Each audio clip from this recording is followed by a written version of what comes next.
শোনেন দেশের মানুষ, শোনেন দিয়া মন, শোনেন দেশের মানুষ, শোনেন দিয়া মন।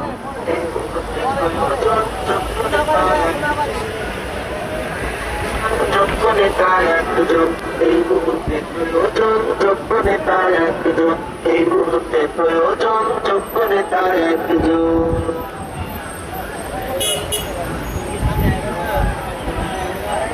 এবার যেখানে সেখানে ভোট দেব না ভাই, না ভাই।